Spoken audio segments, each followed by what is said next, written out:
রাতের কিছু অংশে তাহাজ্জুদ নামাজ প্রতিষ্ঠা করো, এটা তোমার জন্য ফরজ নামাজের অতিরিক্ত একটা নামাজ।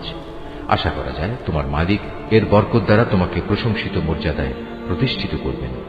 তুমি বলো, হে আমার মালিক, যেখানেই আমাকে নিয়ে যাও না কেন তুমি আমাকে সত্যের সাথে নিয়ে যাও, এবং যেখান থেকেই আমাকে বের করো না কেন সত্যের সাথেই বের করো, এবং তোমার কাছ থেকে আমার জন্য একটি সাহায্যকারী রাষ্ট্রশক্তি প্রদান করো। তুমি বলো, আমি তো তাই অনুসরণ করি যা আমার মালিকের কাছ থেকে আমার কাছে নাজিল হয়। আরে কোরআন হচ্ছে তোমাদের মালিকের কাছ থেকে নাজিল করা অন্তর্দৃষ্টি সম্পন্ন জ্ঞান। যারা ঈমান এনেছে এ কিতাব তাদের জন্য হেদায়েত ও রহমত। আমাদের এই সহজ সরল বাংলা অনুবাদ কোরআন মজিদটি সংগ্রহ করতে শরীফুল আর্ট অফ নেচার পেজে মেসেজ করুন অথবা স্ক্রিনে দেওয়া নম্বরে হোয়াটসঅ্যাপে যোগাযোগ করুন।